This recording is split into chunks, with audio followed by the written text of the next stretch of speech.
Hello everyone, this is Sakshi Vishnoi. Welcome to magnet brains competition. तो इस video में हम लोग क्या पढ़ने वाले हैं? इस वीडियो में हमारा जो एग्जाम है जैब, इसका जो पेपर 1 है that is principles and practices of banking, इसका module B that is functions of bank का टॉपिक डिफरेंट डिपॉजिट प्रोडक्ट्स और सर्विसेज।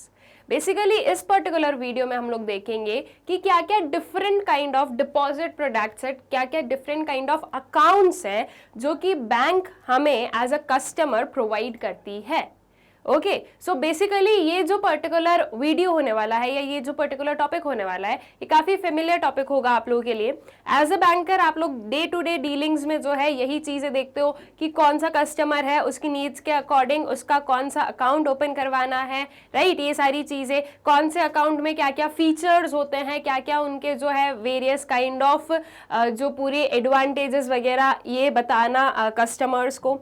एज अ कस्टमर भी जो हम लोग हैं तो हम क्या देखते हैं कि अगर हम बैंक में जाते हैं, वेरियस काइंड ऑफ अकाउंट्स रहते हैं। जो एक बैंकर होता है वो आपको वेरियस चीजें समझाता है कि देखो इस अकाउंट में ये है, इस अकाउंट में ये है, इस काइंड का अकाउंट खुलवाओगे तो ये चीज होगी। तो according to our need different kind of जो अकाउंट्स है वो ओपन किए जाते हैं। सो दैट मीन्स कि ये जो पर्टिकुलर टॉपिक है काफी फेमिलियर टॉपिक होने वाला है हमारे लिए एज अ बैंकर भी एंड एज अ लेमैन भी। अगर हम बोले तो ये जो टॉपिक है ये काफी फेमिलियर होगा, बट स्टिल इसमें कुछ ना कुछ डिफरेंस है, डिफरेंट चीज होगी। एंड दैट इज कि एक अगर हम लेमैन की बात करें, कस्टमर की बात करें, तो उसे प्रॉपर एक एक चीज का नॉलेज नहीं होता है कि हर एक अकाउंट में एक एक क्या क्या चीज है, कैसे एक बैंकर को क्या क्या पॉलिसीज जो है वो फॉलो करनी है, किस में जो है अकाउंट खोल सकते हैं, कौन से पर्टिकुलर टाइप में कौन से पर्टिकुलर टाइप का जो है अकाउंट खुलता है, ये सारी चीजें। तो बस वही सारी चीजों को हम डिटेल में जो है इस पर्टिकुलर टॉपिक में पढ़ने वाले हैं। ओके, तो चलिए स्टार्ट करते हैं। So the major function of bank are to mobilize deposits from the public and to invest or lend these deposits to individuals, firms and corporate institutions. Bank का एक मेजर फंक्शन क्या है? यही है कि वो जो है डिपॉजिट अकाउंट्स ओपन करते हैं और मतलब कि डिपॉजिट अकाउंट्स को ओपन करते हैं, उसमें जो मनी डिपॉजिट होता है उस मनी को वो यूज करते हैं फॉर लेंडिंग पर्पस या फिर फॉर इन्वेस्टिंग पर्पस, राइट। अब जो वेरियस हमारे जो अकाउंट्स ओपन हो सकते हैं, वेरियस टाइप ऑफ, वो देखें तो टाइप्स ऑफ डिपॉजिट अगर देखा जाए तो बेसिकली कुछ अगर एक ब्रॉड कंसेप्ट में बोलें तो 4 टाइप ऑफ डिपॉजिट्स हो गए आपके। That is demand deposit, fixed deposit, hybrid और flexi deposit and non resident deposit. वही हम डिमांड डिपॉजिट में बात करें तो डिमांड डिपॉजिट में आपके current deposit and savings deposit आएंगे, और जो आपका नॉन रेसिडेंट डिपॉजिट्स है दैट मीन्स जो इंडिया के नॉन रेसिडेंट है उनके लिए भी जो है जो बैंक्स है या जो हमारी बैंकिंग पॉलिसीज हैं वो प्रोवाइड करते हैं कि वो अकाउंट्स ओपन कर सकते हैं। तो ये जो नॉन रेसिडेंट डिपॉजिट्स है उसके अंदर NRO account, NRE account and FCNRB account. तो ये अकाउंट्स वगैरह सारे क्या है ये हम लोग अभी पढ़ेंगे। स्टार्ट करेंगे हम सबसे पहले एक थोड़ा सा डिफरेंस देखेंगे demand deposit and fixed deposit में। वैसे तो बहुत ही सिंपल सी चीज है, बहुत ही क्लियरली जो है इस चीज या ये जो टॉपिक है ये तो हमें पता है that is demand deposit and fixed deposit में क्या डिफरेंस होता है। लेकिन एक जो है बहुत ही ब्रीफ में इन चीजों को क्या कर लेते हैं, ब्रश अप कर लेते हैं। So demand deposits, these are the deposit which are payable on demand. जब आप डिमांड करोगे तब आप उन्हें विथड्रॉ कर सकते हो। लेकिन वहीं जब हम फिक्स्ड डिपॉजिट की बात करते हैं तो ये रीपे किए जाते हैं ओनली आफ्टर एक्सपायरी। जब तक जो है आपके जो फिक्स्ड डिपॉजिट्स है वो उनकी एक्सपायरी नहीं आती है, उनका जो टाइम पीरियड है वो खत्म नहीं होता है, तब तक आपके जो टाइम डिपॉजिट्स है या फिक्स्ड डिपॉजिट्स है इन्हें आप विड्रॉ नहीं कर सकते हो, ठीक है। लो इंटरेस्ट रेट्स और नो इंटरेस्ट, जो डिमांड डिपॉजिट है उन पर लो इंटरेस्ट पे किया जाता है, या फिर अगर हम करेंट अकाउंट वगैरह ओपन करते हैं तो उन पर जो है नो इंटरेस्ट पे किया जाता है, दैट मीन 0 इंटरेस्ट जो है वो पे किया जाता है। लेकिन वही बात करें तो time deposits that mean fixed deposits जो है इनमें हाई इंटरेस्ट रेट पे किया जाता है which very according to the period, ठीक है। फिर इट includes current saving, overdue deposits and unclaimed deposits. And यहीं अगर हम टाइम डिपॉजिट की बात करें तो this varies from 7 days to 120 months period with और विदाउट री इन्वेस्टमेंट प्लान्स, ठीक है। जो टाइम डिपॉजिट्स है वो 7 days से लेकर 120 months तक ये जो है एक टाइम पीरियड है, मिनिमम एंड मैक्सिमम टाइम बताया गया है। इसके बीच में जितना भी आपके अकॉर्डिंग आपको आपका टाइम ड्यूरेशन रखना है आप रख सकते हो, बट ये मिनिमम एंड मैक्सिमम जो है चीजें हैं। तो ये विद एंड विदाउट री इन्वेस्टमेंट के प्लान से चलती है। जैसे कि 7 days का आपने कोई फिक्स डिपॉजिट लिया, 7 days के बाद में जो है वो जो आपका 7 days है उसके बाद में जब उसका टाइम पीरियड कंप्लीट हो गया तो उसके बाद में इफ यू वांट कि आपको री इन्वेस्ट करना है तो आप वही मनी को वापस री इन्वेस्ट करके और उस चीज को आपका जो फिक्स डिपॉजिट है उसे और ज्यादा क्या कर सकते हो, आगे बढ़ा सकते हो। वहीं अगर आप चाहते हो कि नहीं आपको विदाउट री इन्वेस्टमेंट चाहिए तो आप विदाउट री इन्वेस्टमेंट भी ले सकते हो कि जब भी एक टाइम पीरियड कंप्लीट हो जाएगा उसके बाद में आप उस मनी को विड्रॉ कर लोगे, आप उसे वापस इन्वेस्ट नहीं करोगे, ठीक है। फिर interest is paid on half yearly basis in savings account. जो सेविंग्स अकाउंट है इसमें इंटरेस्ट जो है वो हाफ ईयरली बेसिस पर पे किया जाता है। वहीं अगर हम फिक्स डिपॉजिट या टाइम डिपॉजिट्स की बात करें तो interest is generally paid every quarter, ठीक है। हर क्वार्टर में जो है टाइम डिपॉजिट्स में जनरली जो है इंटरेस्ट पे किया जाता है। ऑल राइट, अब इन वेरियस काइंड ऑफ जो डिपॉजिट्स है इनको थोड़ा डिटेल में पढ़ते हैं, इनके अंदर की जो वेरियस टाइप्स है उन्हें भी डिटेल में पढ़ लेते हैं। तो सबसे पहले आता है फीचर्स ऑफ डिमांड डिपॉजिट पर। So demand deposits are classified into current accounts and savings accounts. We elaborate on the features as under, ठीक है। जो डिमांड डिपॉजिट्स है उन्हें current accounts and savings account में जो है क्लासिफाई किया जाता है और इनके जो वेरियस फीचर्स हैं ये एज अंडर हम लोग देख लेते हैं। सबसे पहले आएगा क्या, करंट डिपॉजिट्स, ठीक है। करंट डिपॉजिट्स बेसिकली ऐसे डिपॉजिट्स होते हैं जो कि डे टू डे बिजनेस के लिए या डे टू डे ट्रांजैक्शंस के लिए ओपन किए जाते हैं, ठीक है। ये यूजुअली जो आपके करंट डिपॉजिट्स हैं ये ओपन किए जाते हैं by the business houses because उनके जो ट्रांजैक्शंस है वो बहुत ज्यादा होते हैं एंड उन्हें जो है लिमिटेड ट्रांजैक्शंस नहीं चाहिए। दे वांट कि उनके पास में अनलिमिटेड ट्रांजैक्शंस वाला जो फीचर है वो हो, तो इसलिए जो करंट अकाउंट्स है वो ओपन किए जाते हैं जिसमें कि अनलिमिटेड ट्रांजैक्शंस किए जा सकते हैं एंड ऑल्सो उसका जो अमाउंट है वो भी अनलिमिटेड ट्रांसफर किया जा सकता है। वहीं अगर हम देखें सेविंग्स अकाउंट में तो सेविंग्स अकाउंट में आप लिमिटेड नंबर ऑफ ट्रांजैक्शन कर सकते हो एक डे में, लेकिन करंट अकाउंट में ये नहीं होता है। तो ऐसे बिजनेसेस जिन्हें जो है बहुत ज्यादा ये बैंकिंग पूरे सिस्टम की जरूरत होती है तो ऐसे जो बिजनेसेस हैं ये करंट अकाउंट डिपॉजिट्स ओपन करवाते हैं, ठीक है। So current deposits account are open to meet the transactions of business and trade and are not entitled to any interest from the bank। और current account पर कोई भी इंटरेस्ट पे नहीं किया जाता है। इवन इसके अपार्ट हम लोग देखते हैं कि current account में जो है इंटरेस्ट या हम बोले कि जो फीस है वो चार्ज की जाती है, पे नहीं करती है बैंक कस्टमर्स को, बल्कि कस्टमर से जो है चार्ज करती है मनी बिकॉज उन्होंने जो है ये सर्विसेज प्रोवाइड की है, ठीक है। So on the contrary the bank could levy charges for maintaining the accounts in the form of per page fees, per cheque leaf debit charges, minimum balance fees etcetera. The minimum balance could differ from bank to bank, ठीक है। इसके apart अगर बोले तो वही चीज जो अभी मैंने बताई कि जो बैंक्स है वो चार्जेस जो है वो लेवी कर सकती है। There are no restrictions on the number of transactions per day, but the customer has to pay check leave charges at the time of issue of checkbook by the bank, ठीक है। जो number of transactions है उन पर कोई restriction नहीं होता है, लेकिन जो कस्टमर है उन्हें चेक लीव चार्जेस पे करने पड़ते हैं जब वो चेक बुक इशू करवाते हैं तब, ठीक है। Current account is meant normally for trading or business transactions where there are large number of transactions and the balance in the account is widely fluctuating, ठीक है। तो जो current account है वो कौन ओपन कर रहा है, ट्रेडिंग एंड बिजनेस के लिए जिसमें कि बहुत ज्यादा ट्रांजेक्शन्स करने हैं और जो अकाउंट में बैलेंस है वो काफी फ्लक्चुएट होता है, ठीक है। Then opening of current accounts by bank need for discipline. अब जो करेंट अकाउंट ओपन किए जाते हैं बैंक्स के थ्रू, उसमें क्या चीजें देखनी है, क्या चीजें समझनी है और क्या क्या जो है बैंक को फॉलो करना होता है, उस चीज को हम लोग यहाँ से पढ़ लेते हैं। No bank shall open current accounts for customers who have availed credit facilities in the form of cash credit, that is CC, and overdraft, that is OD, from the banking system, and all transactions shall be routed through the CCOD account.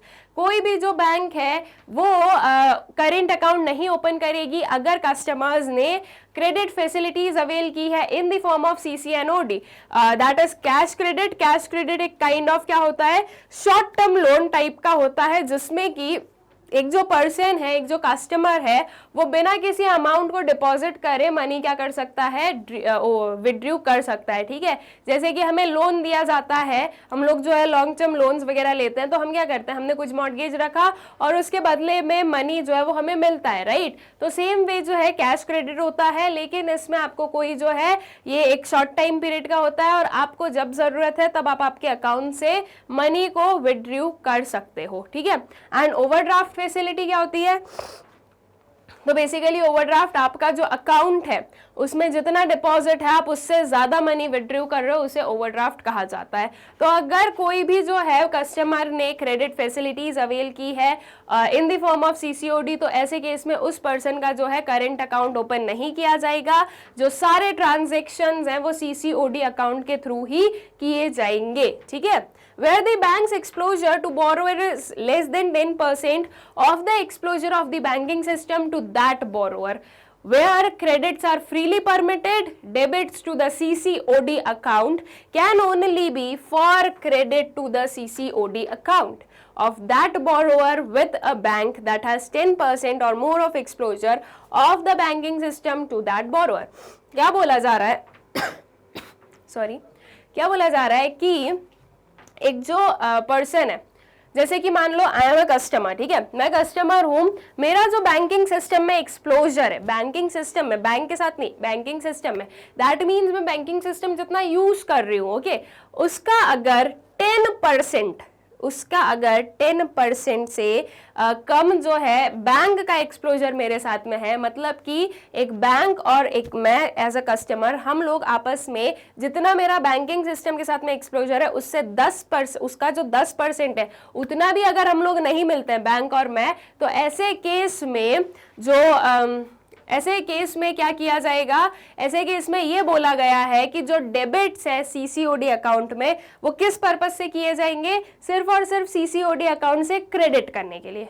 मतलब कि आप credit कर रहे हो, okay, that means sorry आप debit कर रहे हो, आपने जो है मनी निकाल लिया, ठीक है, तो अगर आप मनी को डेबिट कर रहे हो तो वो किस पर्पस से किया गया है कि आप वापस जो है उसमें क्या करोगे, उस पर्टिकुलर मनी को, उस पर्टिकुलर अमाउंट को क्रेडिट करने वाले हो। दैट मीन्स आपने मनी निकाला, आप मनी को वापस डिपॉजिट करोगे। ठीक है, ये कब होगा, जब बैंकिंग सिस्टम का एक्सप्लोजर, बैंकिंग सिस्टम के एक्सप्लोजर से जो पूरा एक्सप्लोजर है उसका 10% से कम जो है बैंक का एक्सप्लोजर है एक कस्टमर के साथ में, उस टाइम पर जो है ये चीज देखने को मिलेगी। ठीक है, देन उसके बाद में funds will be remitted from these accounts to the said transferee CCOD account at the frequency agreed between the bank and the borrower।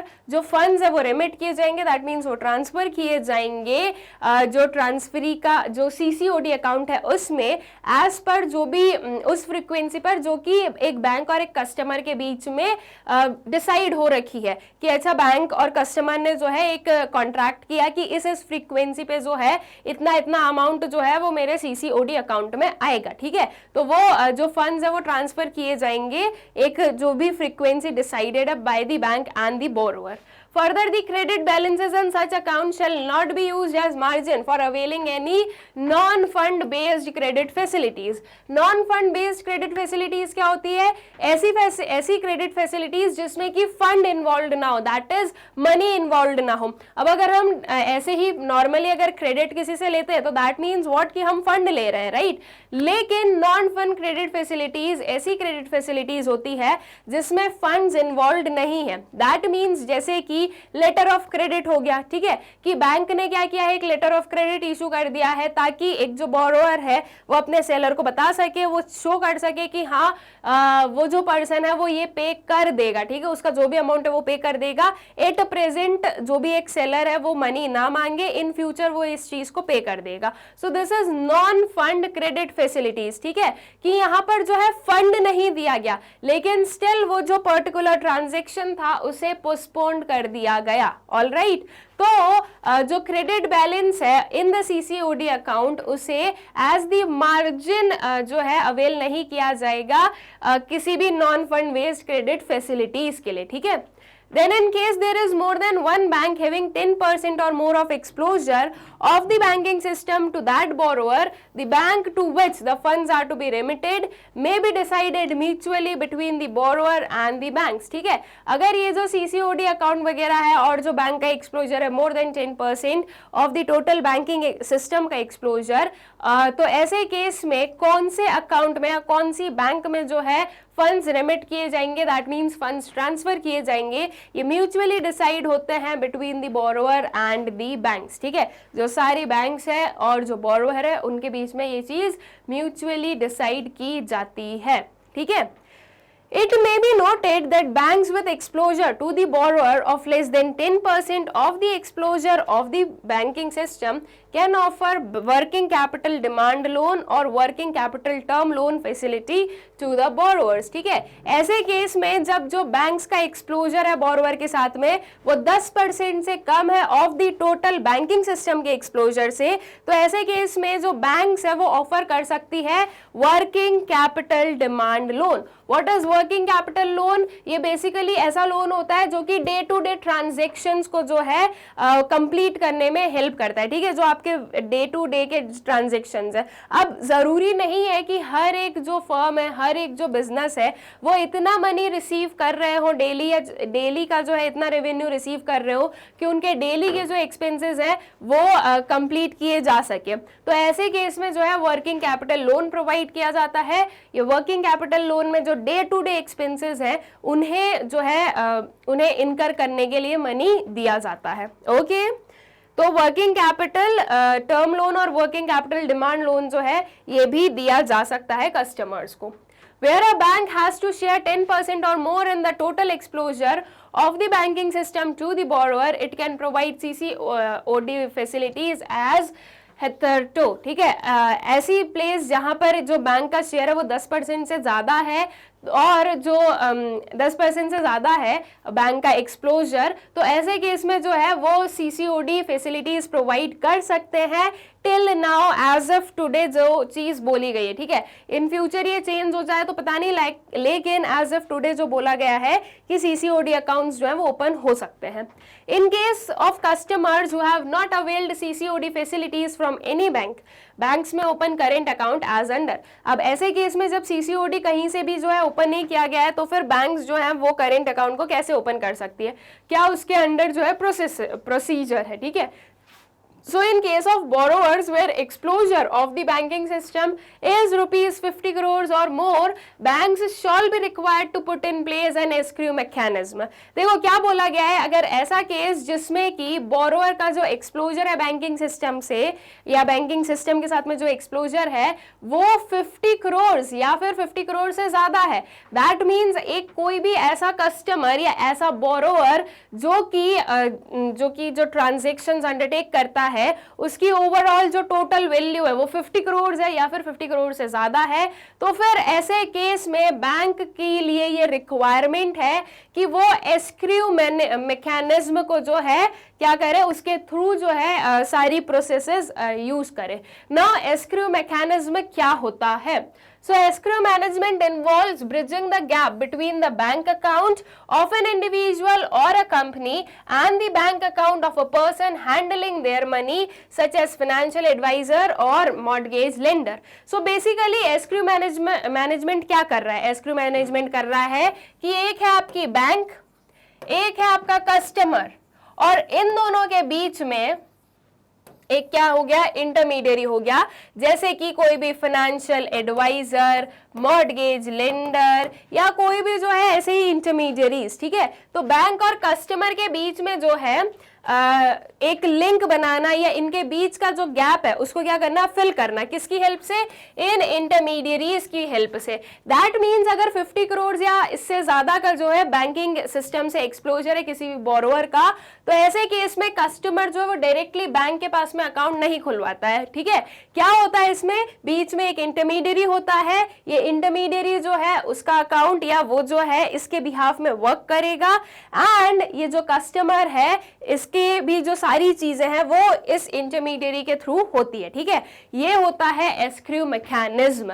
अब इसमें क्या हो रहा है, इसमें एक कोई जो है कोई एक रिलायबल इंटरमीडियरी है बीच में, ताकि जो बैंक है उन्हें जो है बहुत ज्यादा ये जो दिक्कतें हैं जो कि हो सकती है लाइक मनी लॉन्ड्रिंग वगैरह, इससे बचा जा सके। सेकेंड थिंग, बैंक का जो मैनेजमेंट है वो भी सही तरह से चलता रहे, क्योंकि अगर डेली बेसिस पर इतना ज्यादा अगर ट्रांजैक्शन होंगे तो उसे कैसे मैनेज करना है, इसमें जो है थोड़ी प्रॉब्लम हो जाएगी। लेकिन वहीं जब एक कोई ट्रस्टेड इंटरमीडियरी बीच में है तो फिर जो है ये चीज थोड़ी, ये जो प्रॉब्लम है, ये जो डिफिकल्टी, ये थोड़ी कम हो जाती है, ठीक है।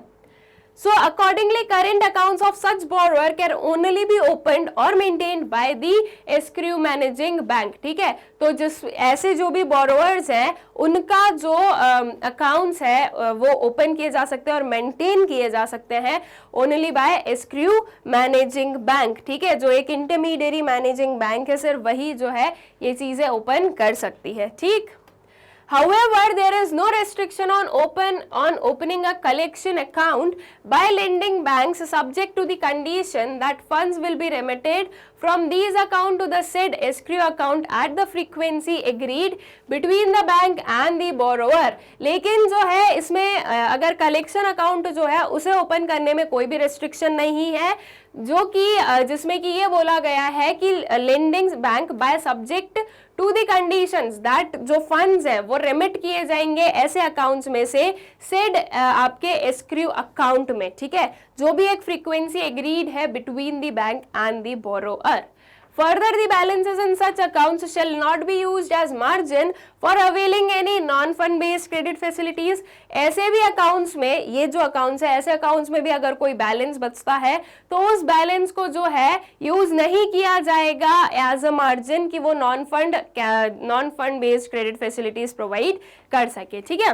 While there is no prohibition on amount or number of credits in collection account, debits in these accounts shall be limited to the purpose of remitting the proceeds to the said escrow amount, ठीक है। ऐसा कोई भी prohibition नहीं है कि कितने number of credits हो रहे हैं आपके कलेक्शन अकाउंट में, ठीक है। कलेक्शन अकाउंट बेसिकली क्या होता है, एक ऐसा अकाउंट जिसमें जो वेरियस कलेक्शन आपको करने हैं वो सारे आ जाते हैं, ठीक है, जहां से भी जो है मनी लेना है वो चीज, ठीक है। सो कलेक्शन अकाउंट में जो नंबर ऑफ क्रेडिट्स हैं उस पर कोई प्रोहिबिशन नहीं है, लेकिन जो डेबिट्स है इन अकाउंट्स में वो लिमिटेड है to the purpose of remitting the proceeds to the said escrow account, ठीक है। वो जो है लिमिटेड है एज एफ जो ये पर्टिकुलर अमाउंट है वो कहाँ जाना है फिर एस्क्रू अकाउंट में। तो एस्क्रू अकाउंट के लिए जो प्रॉपर पूरा मार्जिन है या जो जितना अमाउंट उधर ट्रांसफर करना है उतना अमाउंट जो है आप डेबिट नहीं कर सकते, उसके अपार्ट अगर कोई अमाउंट है तो वो डेबिट किया जा सकता है, ठीक है। So non lending banks shall not open any current account for such borrowers. जो नॉन लेंडिंग बैंक्स होती है, ऐसी बैंक्स जो कि सिर्फ और सिर्फ क्या करिए डिपॉजिट एक्सेप्ट करती है, मनी लेंड नहीं करती है, तो ऐसे केस में ऐसी बैंक्स जो हैं वो ऐसे अकाउंट्स या ऐसे बोरोवर्स के लिए अकाउंट्स जो है वो ओपन नहीं कर सकती है, करेंट अकाउंट ओपन नहीं कर सकती है, ठीक है। देन उसके बाद में in case of borrowers where exposure of the banking system is 5 crore और more but less than 50 crore, there is no restriction on opening of current accounts by the lending banks. However non lending banks में open only collection accounts, ठीक है। तो अगर ऐसा कोई borrower है जिसका जो बैंकिंग सिस्टम के साथ में एक्सपोजर है वो 5 करोड़ से ज्यादा है लेकिन 50 करोड़ से कम है, तो ऐसे केस में कोई रेस्ट्रिक्शंस नहीं है करेंट अकाउंट को ओपन करने में। जो बैंक्स हैं वो करेंट अकाउंट इजीली ओपन कर सकती है, लेकिन जो नॉन लेंडिंग बैंक्स है वो सिर्फ और सिर्फ कलेक्शन अकाउंट ओपन कर सकती है, ठीक है।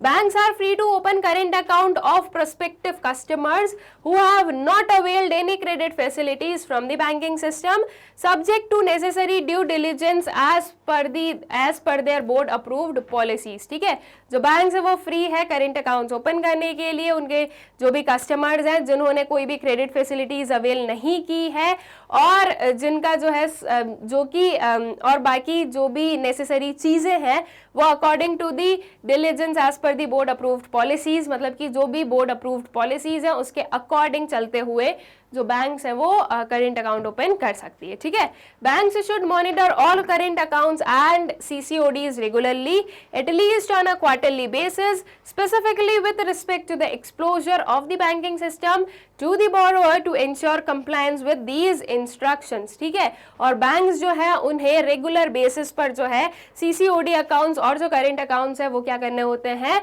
मॉनिटर करने होते हैं, चेक करते रहना होता है ताकि इन फ्यूचर कोई भी काइंड ऑफ प्रॉब्लम ना आए. ठीक है, मोस्टली जो है एटलीस्ट क्वार्टरली बेसिस पर ये चीज करनी होती ही है. All right, so I guess clear हो गया है करेंट अकाउंट की जो वेरियस चीजें हैं हमारे पास में. इसके अपार्ट जो एडिशनल गाइडलाइंस है वो क्या है, it has been decided to permit banks to open specific amounts which are stipulated under various statutes and institutions of other regulators, regulatory departments without any restrictions placed in term of the above guidelines as an indicative list of such account is as given below. ठीक है, अब कुछ accounts हमारे पास में जो कि open किए जा सकते हैं विदाउट एनी रेस्ट्रिक्शंस. कौन कौन से अकाउंट्स हैं, account for real estate projects mandated under section 421D of the real estates regulation and development act 2016 for the purpose of maintaining 70% of advance payment collected from the home buyers. Real estates का जो account है वो open हो सकता है जिसमें कि जो एडवांस 70% ऑफ द अमाउंट है वो डिपॉजिट करने की जरूरत होती है. ठीक है, तो according to the real estate regulation and development act 2016 ऐसे अकाउंट्स जो वो बिना रिस्ट्रिक्शन के ओपन किए जा सकते हैं. नोडल और escrow accounts of payment aggregators, prepaid payment instrument issuers for specific activities as permitted by Department of Payment and Settlement Systems, Reserve Bank of India under Payment and Settlement Systems Act 2017. तो इस particular act के according जो nodal या फिर जो एस्क्रू accounts हम लोग बोलते हैं जो कि पेमेंट एग्रीगेट्स और प्रीपेड पेमेंट इंस्ट्रूमेंट्स के लिए जो इशू किए जाते हैं वो भी जो है बिना किसी रेस्ट्रिक्शन के ओपन हो सकते हैं.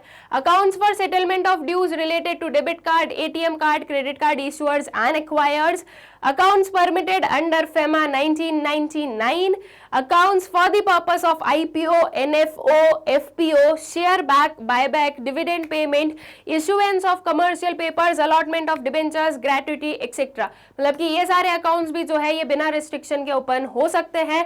दैट मीन्स आपका जो स्टॉक मार्केट से रिलेटेड जो अकाउंट्स है, अब आई गेस कि ये सारी जो चीजें हैं IPO, NFO, FPO, ये सारी जो चीजें हैं ये आप लोग डिटेल में आपका जो मॉड्यूल ए है उसमें ऑलरेडी पढ़ चुके हो. ठीक है, तो इसलिए जो है ये चीज मैं वापस यहाँ पर डिटेल में नहीं पढ़ाऊंगी. अगर नहीं पढ़ा है तो मॉड्यूल ए के वीडियोस जो है वो जाकर देख लीजिए एंड ये जो चीजें हैं इन्हें पढ़ लीजिए कि ये क्या क्या होते हैं. ओके, तो यहाँ पर जो है करेंट अकाउंट हमारा कंप्लीट होता है. करेंट डिपॉजिट्स में क्या क्या चीजें हैं आई होप सो आप लोगों को जो है अच्छे से क्लियर हो गई है. Then आते हैं saving deposits. So its purpose is to inculcate a habit of saving among people. It is permitted to individual, trust, etc., but not to business entities. Interest rate on saving bank is deregulated and it is now decided by each bank. The interest is calculated on daily basis. and is paid on at least quarterly basis. तो basically saving bank accounts है क्या? Saving bank accounts है कि आप जो हो money deposit करो, आपको बहुत ज्यादा नंबर ऑफ ट्रांजेक्शन्स नहीं अंडरटेक करने as in case of current account. ठीक है, करेंट अकाउंट वो लोग ओपन करते हैं जिनके डेली में जो है अनलिमिटेड ट्रांजेक्शन्स होते हैं एंड जो अनलिमिटेड अमाउंट है वो ट्रांसफर किया जाता है. एंड सेविंग्स अकाउंट जो है वो उन लोगों के लिए होता है, ऐसे कस्टमर्स के लिए होता है जिनका एक मेन मोटिव क्या है कि वो एक अकाउंट खोल रहे हैं, वहां पर जो है अपना मनी डिपॉजिट कर रहे हैं एंड कुछ जो थोड़ा बहुत ट्रांसफर होता है, कुछ जो थोड़े बहुत ट्रांजेक्शन्स होते हैं जिसमें थोड़ा बहुत अमाउंट जो है आपको ट्रांजैक्ट करना होता है, ये आप ओपन करते हो. ठीक है, या उसके लिए जो है आप सेविंग्स अकाउंट को ओपन करते हो. ठीक है। The banks customer can withdraw amounts either by cheque और विड्रॉल फॉर्म, ठीक है। जो बैंक का जो कस्टमर है वो अकाउंट्स, ये जो अमाउंट है वो विड्रॉ कर सकता है चेक के थ्रू या फिर कोई भी अदर विड्रॉल फॉर्म में, जैसे कि ATMs, debit cards, credit cards, इन सब की हेल्प से, ठीक है। और ये जो आपके सेविंग अकाउंट्स हैं या सेविंग डिपॉजिट्स हैं, ये कोई इंडिविजुअल ओपन कर सकता है, कोई ट्रस्ट ओपन कर सकता है, बट कोई बिजनेस एंटिटी ओपन नहीं कर सकता है, ठीक है। दैट मीन्स एक बिजनेस एंटिटी के नेम पर जो है आप कोई सेविंग डिपॉजिट अकाउंट ओपन नहीं कर सकते हो, उनके लिए जो है करेंट डिपॉजिट अकाउंट ही ओपन किए जाते हैं। In the case of frequent return of check due to insufficient funds, the bank can impose a penalty and ultimately close the account after due notice to the customer. अगर कोई ऐसा case हो कि बार बार जो है आपका चेक जो है वो रिटर्न हो रहा है, दैट मीन्स आप जो हो चेक ड्रॉ कर रहे हो but because of insufficient funds in your account वो जो है चेक क्लियर नहीं हो पा रहा है, और अगर ये कंटिन्यूस बेसिस पर हो रहा है तो ऐसे केस में after giving warning to the customer, जो बैंक है वो वार्निंग दे देगी कस्टमर को, उसके बाद में जो है वो अकाउंट जो है वो फ्रीज किया जा सकता है, ठीक है। So the number of withdrawals are restricted, जो सेविंग बैंक अकाउंट होते हैं यहाँ पर नंबर ऑफ विड्रॉल्स जो है रिस्ट्रिक्टेड होते हैं, कुछ एक जो है लिमिट के अंदर ही आप जो हो ट्रांजेक्शंस कर सकते हो और विड्रॉल्स कर सकते हो, ठीक है। As in case of current account आप अनलिमिटेड जो है ट्रांजेक्शंस एंड अनलिमिटेड जो है विड्रॉल्स कर सकते हो, but in saving bank account ये चीज पॉसिबल नहीं है। And the minimum balance to be maintained could vary between ₹100 to 25,000 as per the policy of each bank. अब ये चीज आप लोगों ने भी जो है आप लोगों ने भी जो है इस चीज को विक्टिम किया होगा कि देखा होगा कि वेरियस बैंक जो है वो वेरियस पॉलिसीज यूज करती है। कहीं पर आप सेविंग अकाउंट खोलोगे तो जो मिनिमम डिपॉजिट रिक्वायर्ड है वो कुछ और है, कहीं पर कुछ और है, तो ये डिपेंड करता है according to the banks policy कि उन्हें जो है कौन सा पर्टिकुलर या किस टाइप का जो है अपनी जो कस्टमर्स हैं उन्हें सर्विसेज प्रोवाइड करनी है, ठीक है। कहीं पर आप देखोगे 5,000 इज द मिनिमम डिपॉजिट, कहीं पर 2,500 इज द मिनिमम डिपॉजिट, कहीं पर जो है मिनिमम डिपॉजिट की जरूरत नहीं होती है, राइट। तो ये चीज जो है ये फ्लक्चुएट होती है, ये डिफर करती है from bank to bank. However in case of small accounts and basic saving banks account, minimum monthly average balance required is not applicable. As per the provisions in force, interest earned on small bank deposits account up to ₹10,000 is exempt from income tax, ठीक है। तो अगर कोई small account खोला गया है या कोई भी जो है बेसिक सेविंग्स बैंक अकाउंट खोला गया है तो इसमें जो मिनिमम मंथली एवरेज बैलेंस है ये उसकी जो रिक्वायरमेंट है वो चीज नहीं होती है, ठीक है। दैट मीन्स मिनिमम बैलेंस की जरूरत नहीं होती है। एंड ये जो आपके सेविंग बैंक अकाउंट पर जो इंटरेस्ट अर्न किया जाता है अप टू 10,000, अगर 10,000 के अंडर आप इंटरेस्ट अर्न कर रहे हो तो ये इनकम टैक्स से जो है एग्जेम्प्टेड रहता है, उस पर जो है आपसे टैक्स चार्ज नहीं किया जाता है, ऑलराइट। लेकिन अगर 10,000 से ज्यादा का इंटरेस्ट आप अर्न करते हो तो फिर ऐसे केस में जो है इंटरेस्ट चार्ज किया जाता है, ठीक। Now basic saving banks deposit account, अब ये क्या है basic saving bank deposit account? That means जो स्मॉल अकाउंट हम लोगों ने अभी देखा वो क्या है, इसको हम थोड़ा सा देख लेते हैं। With a view of making basic banking facilities available in a more uniform manner across banking system, RBI has modified the guidelines on opening of basic banking no frills account. Such accounts are now known as basic savings bank deposit account, which offer the minimum common facilities as under, ठीक है। तो जो है ये financial inclusion बढ़ाने के लिए लोगों की जो है बैंकिंग सिस्टम से जो एक रिलेशन है वो बढ़ाने के लिए आरबीआई ने जो है नो फ्रिल्स अकाउंट ओपन किया है, या नो फ्रिल्स अकाउंट की वाली जो एक पर्टिकुलर गाइडलाइन है वो नोटिफाई की कि नो फ्रिल्स अकाउंट जो है वो ओपन होने चाहिए। और इन अकाउंट्स को अब हम जानते हैं basic saving bank deposit account से। बेसिकली इनमें जो है कोई भी मिनिमम बैलेंस की जरूरत नहीं होती है, और इसके अलावा ऐसे अकाउंट्स में क्या क्या फैसिलिटीज जो है वो मिलती है वो हमारे पास में कुछ ये हैं, इन्हें हम लोग देख लेते हैं। So the account should be considered as a normal banking service available to all. इस अकाउंट को जो है कोई डिफरेंट अकाउंट मानने की जरूरत नहीं है, ये नॉर्मल जो है बैंकिंग अकाउंट है, जैसे कि सारे अकाउंट्स है वैसे ही जो है आपका ये अकाउंट भी है। जो सारी सर्विसेज दूसरे बैंक अकाउंट्स में आप लोगों को मिलती है वो एग्जैक्टली जो है सारी बैंक सर्विसेज आपको इन अकाउंट्स में भी मिलेंगी, ठीक है। No requirement of minimum balance, यहाँ पर मिनिमम बैलेंस की कोई जरूरत नहीं है। A person can deposit and withdraw cash at bank branch as well as ATM, जो एक पर्सन है वो मनी को डिपॉजिट कर सकता है, इवन विदड्रॉ कर सकता है कैश में जो बैंक ब्रांच है वहां से या फिर कोई भी एटीएम से, ठीक है।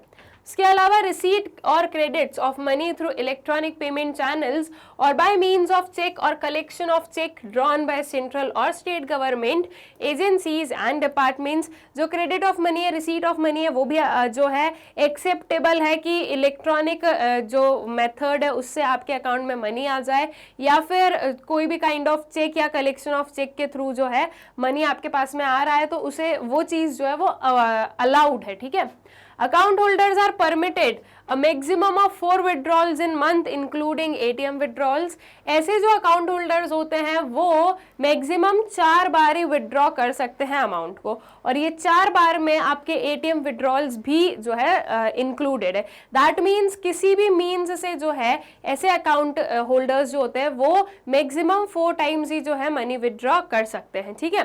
फैसिलिटीज ऑफ एटीएम कार्ड और एटीएम कम डेबिट कार्ड ये अवेलेबल है उन्हें। Facilities are free of charge and no charge will be levied for non operational एक और एक्टिवेशन और inoperative basic savings bank deposit account, ठीक है। कोई भी जो है चार्जेस नहीं चार्ज की जाएंगे जो भी फैसिलिटीज वगैरह प्रोवाइड की जा रही है इन सब पर। All right, so I guess ये चीजें क्लियर है। जो बेसिक सेविंग्स बैंक अकाउंट है आई होप सो ये चीज क्लियर है, एंड जो हमारा सेविंग डिपॉजिट्स था वो भी आई होप सो अच्छे से क्लियर हो गया है। अब आते हैं हम लोग टाइम डिपॉजिट्स पर, ठीक है, दैट मीन्स फिक्स डिपॉजिट पर। अब फिक्स डिपॉजिट के क्या फीचर्स हैं ये देख लेते हैं। अकाउंट्स में भी ओपन बाय इंडिविजुअल्स और फर्म्स और कॉर्पोरेशंस और बाय डेजिग्नेटेड इंस्टीट्यूशंस, ठीक है। जो अकाउंट्स है वो ओपन किए जा सकते हैं इंडिविजुअल्स के थ्रू, फर्म्स के थ्रू, कोई भी कॉर्पोरेशन के थ्रू या कोई भी जो है डेजिग्नेटेड इंस्टीट्यूशंस के थ्रू।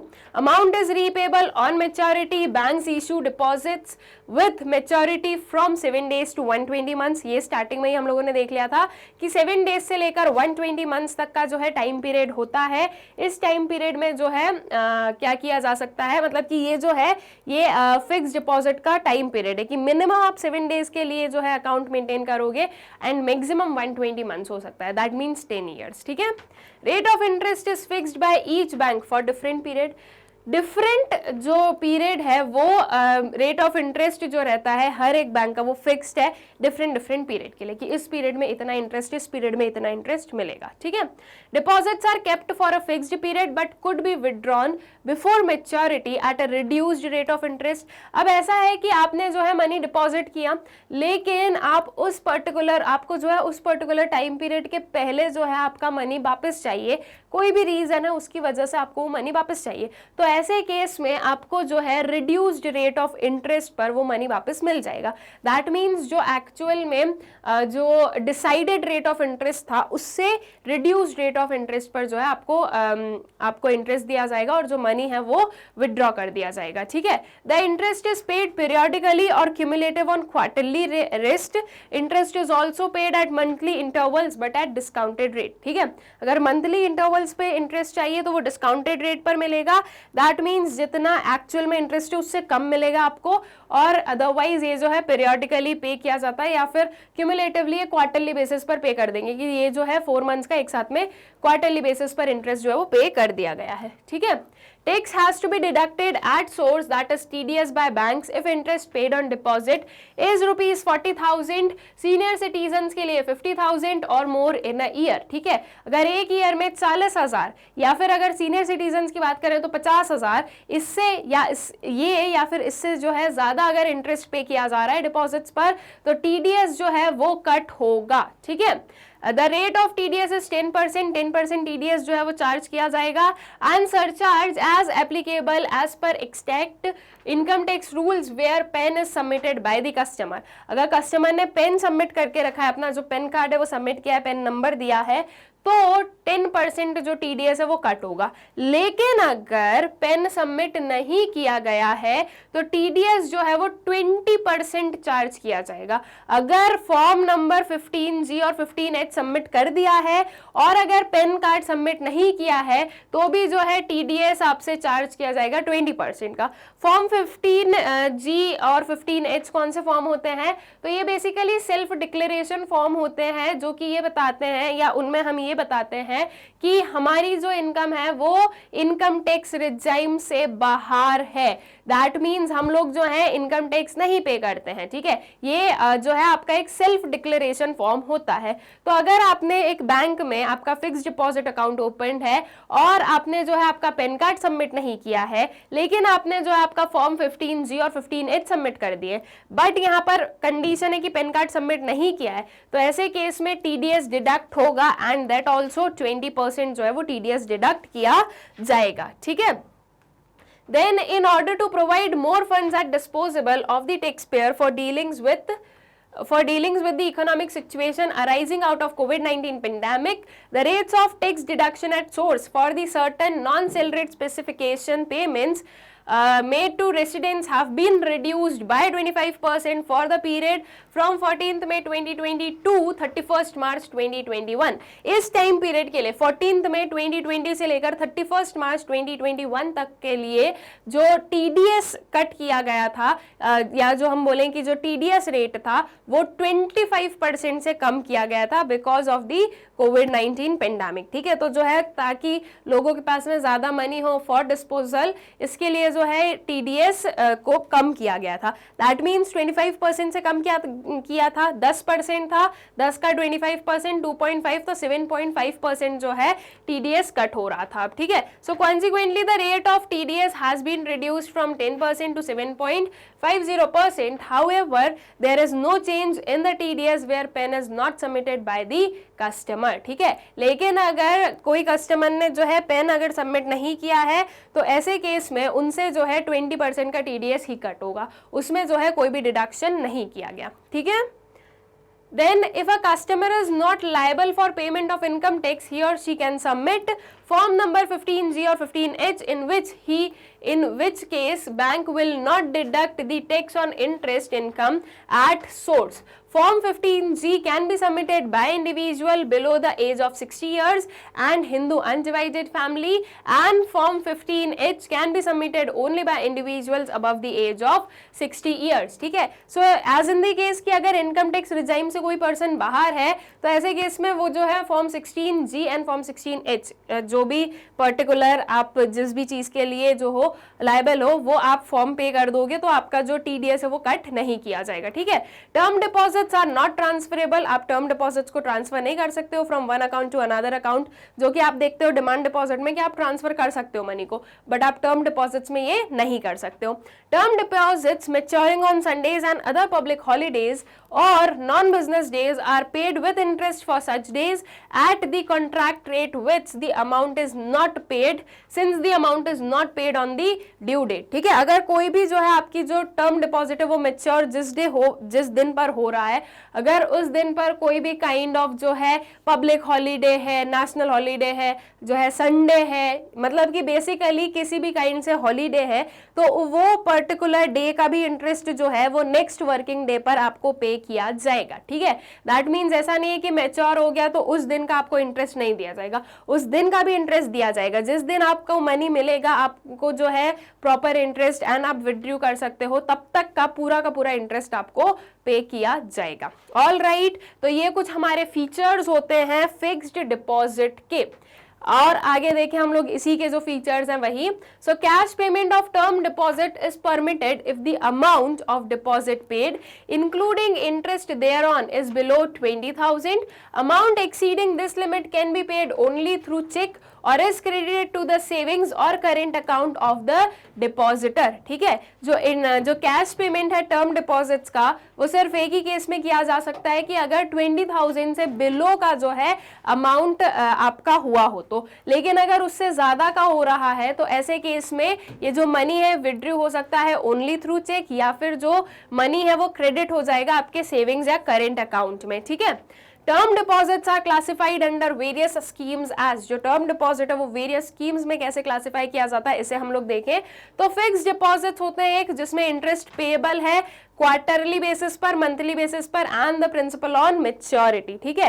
शॉर्ट टर्म डिपॉजिट्स होते हैं जिसमें कि period of deposit less than 1 year हम बोलेंगे, payable on maturity with interest. Short term deposits में क्या होता है कि जो डिपॉजिट्स हैं वो उनका जो पीरियड है वो 1 ईयर से कम है और जब इनकी मैच्योरिटी होती है, जो आपका डिपॉजिट है, जो पूरा टर्म डिपॉजिट है उसकी मैच्योरिटी पर प्रिंसिपल एंड इंटरेस्ट दोनों पे किया जाता है। एंड जो फिक्स डिपॉजिट्स हैं उन पर क्या हो रहा है कि इंटरेस्ट जो है वो रेगुलर बेसिस पर पे किया जा रहा है, मंथली क्वार्टरली जैसा भी है वो उस बेसिस पर पे किया जा रहा है और मैच्योरिटी पर जो है वो प्रिंसिपल अमाउंट पे किया जाएगा, ठीक है। री इन्वेस्टमेंट डिपॉजिट्स होते हैं फिर जिसमें कि इंटरेस्ट जो है वो मैच्योरिटी पर पे किया जाता है duly compounded at quarterly rest, ठीक है। Interest is paid on maturity duly compounded at quarterly rest, ठीक है। तो क्वार्टरली रेस्ट पर जो है पूरा कंपाउंडेड जो आपका इंटरेस्ट है वो पे किया जाएगा, ठीक है। Then recurring deposit schemes, deposits are made in equal installment on monthly basis and repaid on the same maturity date along with the interest, ठीक है। recurring deposit scheme में क्या है कि आपने एक साथ में पूरा मनी डिपॉजिट नहीं किया, जितना भी आपका अमाउंट जो भी आपका डिस्क्राइब्ड है वो आपने एक साथ में नहीं पे किया, अब मंथली बेसिस पर जो है कुछ कुछ थोड़ा थोड़ा अमाउंट जो है एक जो रिकरिंग अमाउंट है वो आप पे करते हो, ठीक है, डिपॉजिट करते हो बैंक में। सो वो होते हैं आपके रिकरिंग डिपॉजिट स्कीम्स। इसमें जो है आप मंथली बेसिस पर वेरियस जो इंस्टॉलमेंट्स हैं, इक्वल इंस्टॉलमेंट्स जो है ये पे करते हो और ये जो पूरा अमाउंट है वो रीपे किया जाता है on the maturity with interest, ठीक है। फिर आते हैं flexi recurring deposit, a special type of deposit account which enables a depositor to save by depositing monthly an agreed minimum sum known as core deposit with an option to deposit additional amount over a stipulated period. The amount deposit along with interest are paid on the common maturity date, ठीक है। जो flexi recurring deposit है वो क्या है, एक special type of deposit account है जो कि डिपॉजिटर्स को अनेबल करते हैं कि वो सेव कर सके मंथली बेसिस पर एक एग्रीड सम को क्या कर कर पे कर कर, ठीक है, जिसे कि हम कोर डिपॉजिट कहते हैं। ये जो मंथली बेसिस पर एक जो सेम अमाउंट है वो आप डिपॉजिट करते हो तो उसे कोर डिपॉजिट कहा जाता है।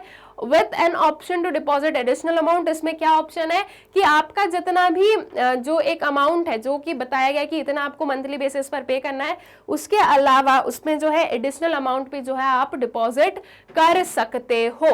ओके, तो ये होते हैं आपके फ्लेक्सी रिकरिंग डिपॉजिट, ठीक। देन हाइब्रिड डिपॉजिट और फ्लेक्सी डिपॉजिट, जो नेक्स्ट टाइप ऑफ हमारा डिपॉजिट है दैट इज हाइब्रिड और फ्लेक्स्ड डिपॉजिट, ठीक है। अब बेसिकली ये जो डिपॉजिट अकाउंट होता है ये आपका demand deposit and fixed deposit का मिक्सअप होता है, ठीक है। दोनों का क्या है, मिक्सअप है, दोनों के फीचर्स जो आपको इस पर्टिकुलर डिपॉजिट अकाउंट में देखने को मिलते हैं। सो हाइब्रिड और फिक्स्ड डिपॉजिट्स की अगर बात करें, so these deposits are a combination of demand and fixed deposit introduced for meeting customers financial needs in a flexible manner.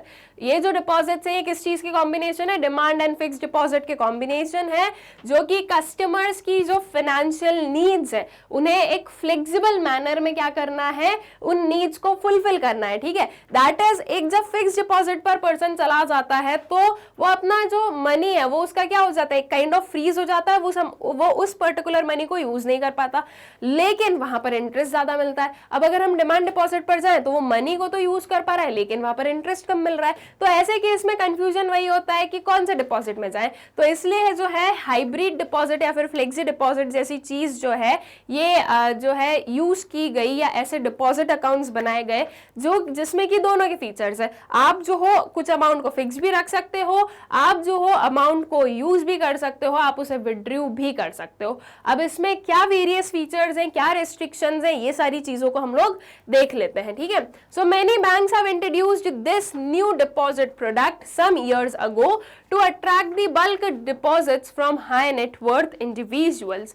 The increasing competition and computerization of banking has facilitated the proliferation of this product in several other banks in the recent past. Banks have given their own brand names to such deposit, ठीक है। इन जो है competition बढ़ रहा है, obviously चीज है, सारी बैंक्स जो है वो आपस में compete करती है, राइट, कि वो उनका एक यही मोटिव होता है कि ज्यादा से ज्यादा कस्टमर्स जो है वो उनके पास में जाएं। तो ऐसे केस में हर एक जो बैंक है वो अलग अलग काइंड ऑफ स्कीम्स जो है वो अडॉप्ट करती हैं, अलग अलग काइंड ऑफ पॉलिसीज बनाती हैं। तो हर एक बैंक जो है उन्होंने इस पर्टिकुलर डिपॉजिट को अपना अपना जो है अलग अलग ब्रांड नेम देकर रखा है, ठीक है, अकॉर्डिंग टू देयर जो है देयर पॉलिसीज, और उनके हिसाब से उन्हें जो नेम जो बेटर लग रहा था उन्होंने जो है वो वेरियस ब्रांड नेम्स देकर रखे हैं, ठीक है। The flexi deposits show a fusion of demand and fixed deposits as reflected from the following features of the product, ठीक है। अब जो फ्लेक्सी डिपॉजिट के जो फीचर्स हैं ये देखें हम लोग। So the flexi deposit shows a fusion of demand and fixed deposit, जो कि रिफ्लेक्ट हो रहे हैं कुछ इन फीचर्स में। ओनली वन सेविंग्स और current account is opened and term deposit issued under the scheme are recorded only on the bank's book and no term deposit receipts are issued to the customers, ठीक है। एक जो है saving, सिर्फ एक saving या current account open किया जाता है, और जो टर्म डिपॉजिट है वो जो कि इशू किया जाता है इस स्कीम के अंदर, वो सिर्फ और सिर्फ बैंक की बुक्स में ही लिखा है, ठीक है। That means as a record आपको बैंक की बुक्स में ही जो है आपका टर्म डिपॉजिट दिखेगा, आपको जो है टर्म डिपॉजिट की रिसीट्स नहीं दी जाती है। However, the term deposit issuance and payment particulars would be reflected in the statement of savings or current account for customer information or record.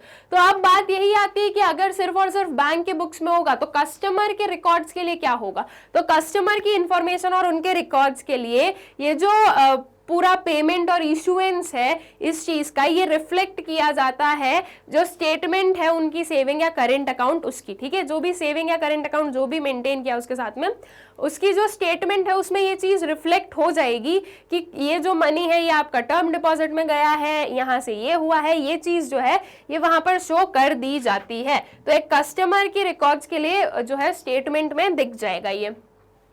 Once the quantum of deposit in saving or current account crosses a pre-agreed level, the surplus amount in multiples of the predetermined value is automatically transferred to the term deposit account of the predetermined maturity, usually 1 year. अब यहाँ पर क्या है, सब कुछ predetermined है, ठीक है, पहले से ही जो है पूरा एग्रीमेंट हो गया।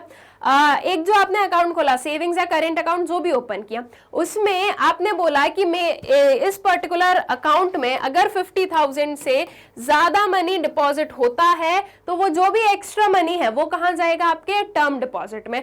सो वंस अगर ये 50,000 से ज्यादा चला जाए मनी तो ऑटोमेटिकली वो जो मनी है वो आपके टर्म डिपॉजिट में चला जाता है, ठीक है।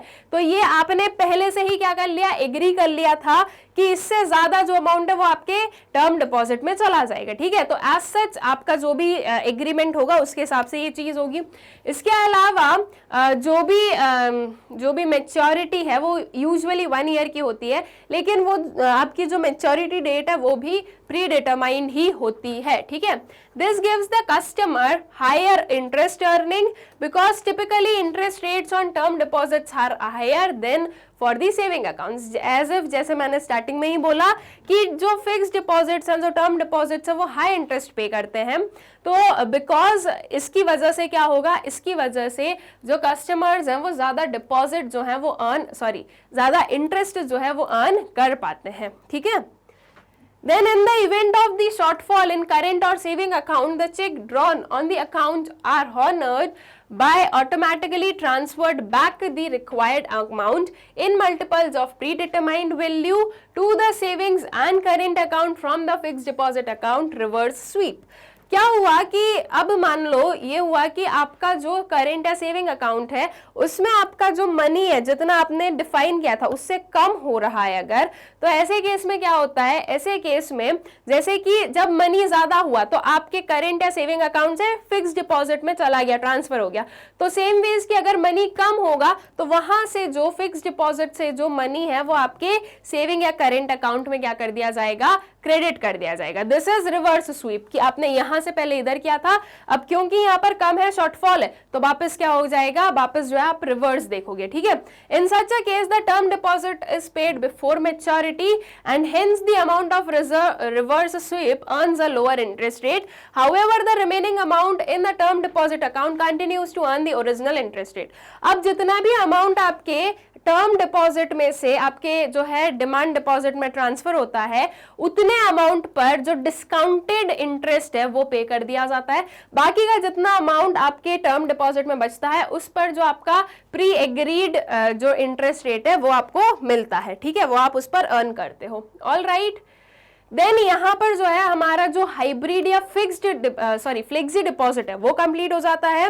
अब जो एक हमारा last kind of deposit type बचा है, दैट इज नॉन रेसिडेंट्स के जो डिपॉजिट्स हैं वो हम लोग देख लेते हैं और फिर अपना ये जो टॉपिक है उसे कंप्लीट कर लेते हैं। Now, banks also offer special deposit schemes for non-resident Indians. The different types of deposit schemes available to non-resident Indians are discussed below. क्या क्या है ये देखते हैं। सबसे फर्स्ट वाली आती है non resident ordinary rupee account, that is NRO account, ठीक है। A person who leaves India for abroad with a view to stay there for longer term as defined in notification number FEMA 5/2000 RB dated May 3, 2000 is called non-resident Indian, ठीक है। मतलब कि basically यहाँ पर जो है नॉन रेसिडेंट इंडियन कौन होते हैं ये बताया गया।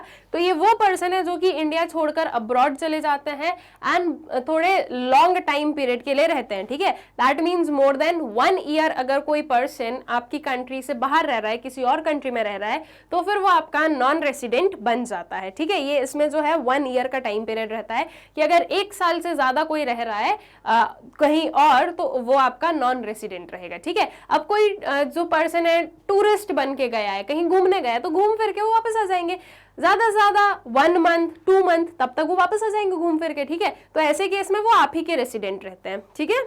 So NRIs are permitted to maintain a saving or other deposit accounts such as non-resident और ordinary account, ठीक है। जो NRIs है वो permitted है, उन्हें जो है ये permission है कि वो maintain कर सकते हैं savings या other deposit accounts को, जिसे कि हम बोलते हैं non-resident ordinary account, ठीक है, that is NRO account. The existing saving or deposit account of the customer are also to be designated as NRO accounts. अब किसी पर्सन के जो है एग्जिस्टिंग सेविंग या डिपॉजिट अकाउंट है और अब वो जो पर्सन है वो हमारा NRI बन चुका है, तो ऐसे केस में उसके जो भी सेविंग्स या जो है करंट उसके जो भी सेविंग्स या डिपॉजिट अकाउंट्स है उन्हें किस चीज में कन्वर्ट कर दिया जाता है, उन्हें जो है NRO अकाउंट्स में कन्वर्ट कर दिया जाता है, ठीक है। Then NRO accounts may be opened, maintained in the form of current, savings, recurring or fixed deposit accounts and they should be denominated in Indian rupees, ठीक है। जो NRO accounts हैं वो ओपन किए जाएंगे या मेंटेन किए जाएंगे किस फॉर्म में, current, saving, recurring, fixed deposit account, ठीक है। ये सारे काइंड ऑफ डिपॉजिट अकाउंट में ओपन हो सकते हैं, लेकिन इनका जो डिनोमिनेशन होगा वो इंडियन रुपी होगा। ऑलराइट, मतलब ये नहीं हुई फॉरेन करेंसी में ये मेंटेन्ड है, ये इंडियन रुपी में जो है मेंटेन रहेंगे। अगर सेविंग अकाउंट जब ओपन करना है तो उसके लिए normally maintained for crediting legitimate dues, earnings, income such as dividend, rent, interest et cetera of the non resident customer. Typically the dues और earnings in India are credited to NRO accounts. Banks are free to determine the interest rate, ठीक है। अब ये जो saving account है ये क्यों open किया गया, ये अकाउंट्स की क्यों जरूरत है, तो बेसिकली क्या हुआ कि एक पर्सन NRI बना है, ठीक है, he is the non resident, citizen India का है। हो सकता है इंडिया में जो है वेरियस उसके जो भी हाउस हो गया, प्रॉपर्टी हो गई या कोई भी चीज है, ठीक है, वो यहाँ पर है, उसने रेंट पर दे दिया, उसने कोई भी जो है कुछ उसको डिविडेंड वगैरह मिल रहा है, यहाँ से कुछ इनकम अर्न कर रहा है, तो वो कहाँ जाएगा, तो ये सारी चीजें जो है वो उसके सेविंग्स अकाउंट में आ जाएगी, ठीक है। तो ये जो सारी चीजें हैं, ये जो नॉन रेसिडेंट की जो भी इनकम वगैरह है वो उसके सेविंग अकाउंट में आ सकती है, ठीक है। दैट मीन्स डिपॉजिट जो है वो हो सकता है। टर्म डिपॉजिट्स की अगर बात करें तो banks are free to determine the interest rate, however interest rate offered offered by banks on NRO deposits cannot be higher than those offered by them on comparable domestic rupee deposits. ठीक है, तो term deposits भी open किए जा सकते हैं, और जो टर्म डिपॉजिट्स हैं इनमें बैंक्स फ्री है कि वो इंटरेस्ट रेट डिटरमाइन कर सकती हैं। लेकिन यहाँ पर बस इतनी चीज ध्यान देनी होती है कि जो domestic currency, not domestic currency, या हम बोले कि डोमेस्टिक रुपी में जो डिपॉजिट्स हुए हैं उनके कंपेरेबल ज्यादा जो है उन्हें जो है इंटरेस्ट नहीं मिलना चाहिए। ठीक है, कंपेरेटिवली अगर देखें तो ज्यादा इंटरेस्ट नहीं होना चाहिए, बाकी इंटरेस्ट रेट जो है एनआरओ अकाउंट्स पे बैंक्स को डिटरमाइन कर सकती हैं। फिर आता है नेक्स्ट वाला kind of account, that is non resident external rupee account, that is NRE account. ठीक है, अब ये इसमें क्या है, NRIs are defined in notification number FEMA 5/2000 RB dated May 3, 2000, and overseas corporate citizens of India, that is OCI, may be permitted to open NRE deposit account for the funds remitted by them from overseas out of their bona fide earning overseas। ठीक है, तो जो non resident external rupee account है, basically ये account open किया जाता है जिसमें कि जो एनआरआई ओवरसीज जो अर्न कर रहा है, ठीक है, जो जेन्युइन मनी ओवरसीज अर्न कर रहा है, वो इसे यहाँ पर डिपॉजिट कर सके। ठीक है, there are restrictions on depositing the domestic funds of customer in NRE accounts। ठीक है, NRE accounts में जो डोमेस्टिक इनकम है, ओके, जो डोमेस्टिक फंड्स हैं उन्हें डिपॉजिट करने में रेस्ट्रिक्शंस है। जैसे कि एनआरओ अकाउंट में देखा तो वहां पर जो है डोमेस्टिक फंड्स जो है वो डिपॉजिट हो जाते हैं।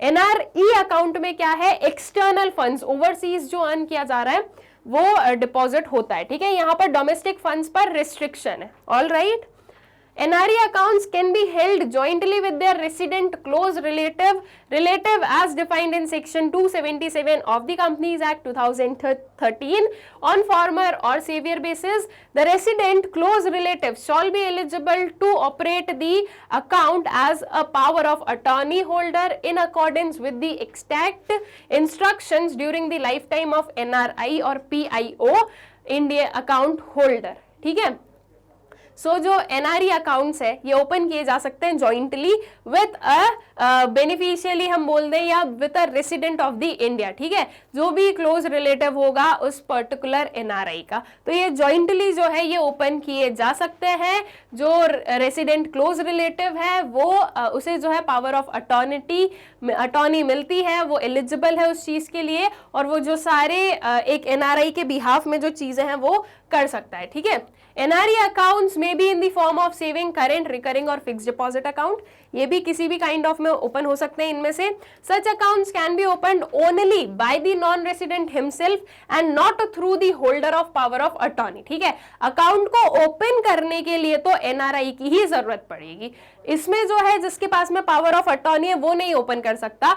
एक बार जो है अकाउंट को ओपन करने के लिए जो है एक पर्सन खुद का होना जरूरी रहेगा। ठीक है, account will be maintained in Indian rupees, balances held in the NRE account are freely repatriable. ठीक है, जो अकाउंट्स है वो किस में मेंटेन रहेंगे, इंडियन रुपीज में मेंटेन रहेंगे।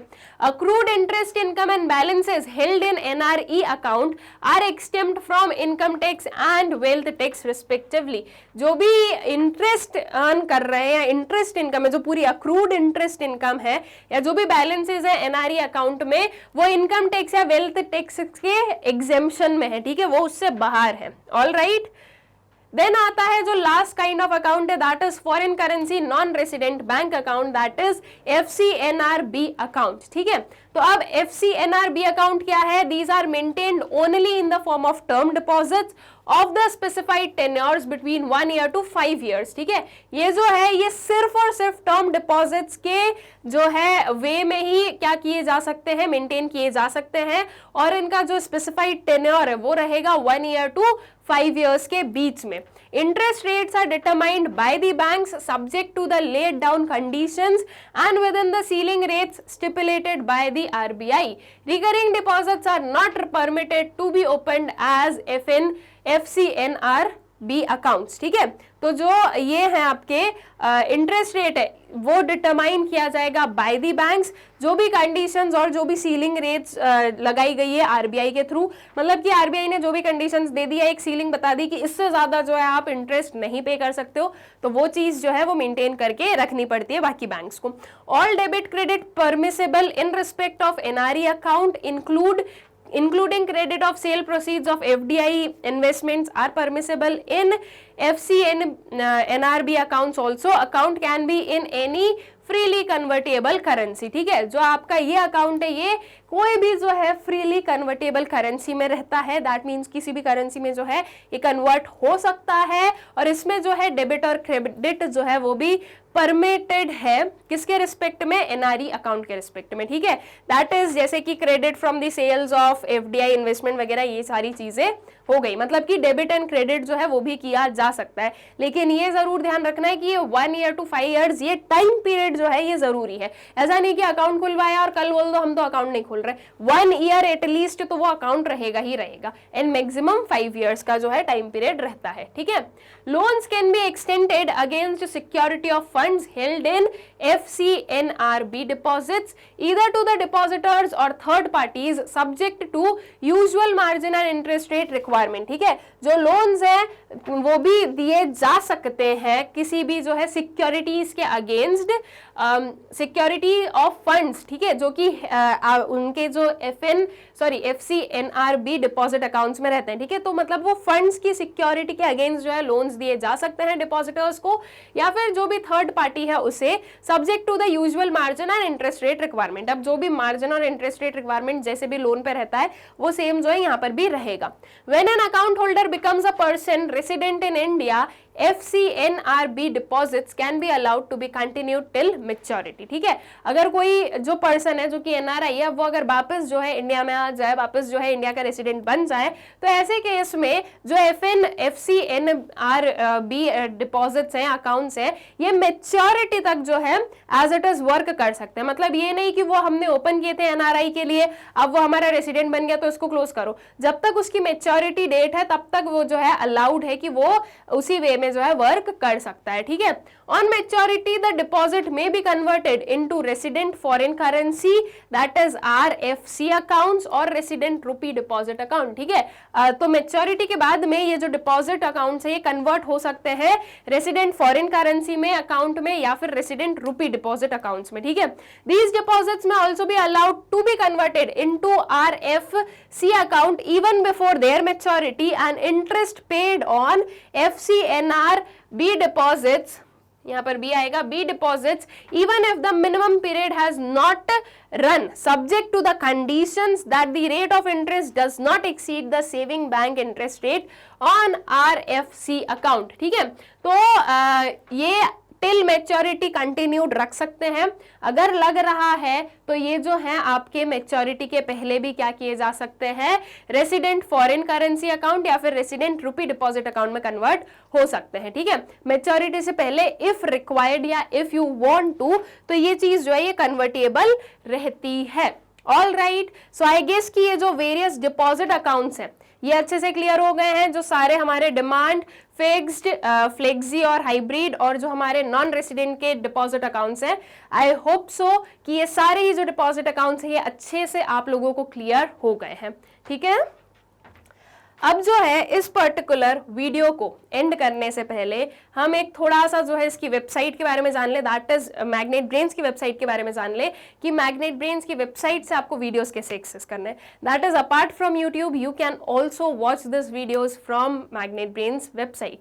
आपको सिंपल सी चीज करनी है, आपको गूगल ओपन करना है और उस पर आपको सर्च करना है www.magnetbrains.com, तो जो वेबसाइट है वो ओपन हो जाएगी। इसे स्क्रॉल करना है, इस साइड पर आपको दिखेंगे जो वेरियस कोर्सेज अवेलेबल है। तो यहाँ पर आप लोग देखोगे जैब एंड कैब, जैब कैब पर आपको क्लिक करना होगा। इस पर क्लिक करने से आपके सामने जो वेरियस जो कोर्सेज हैं वो आपको जो है विजिबल हो जाएंगे। इनमें से आपको जिसे भी देखना है उसके वॉच नाउ पर क्लिक कर दीजिएगा। वॉच नाउ पर क्लिक करने से जो वीडियो है वो प्ले हो जाएगा। ऑल्सो हमारा जो यूट्यूब चैनल है that is magnet brains competition, आप लोग इसे सब्सक्राइब करें, इन वीडियोस को ज्यादा से ज्यादा शेयर करें and also do like the videos. Thank you.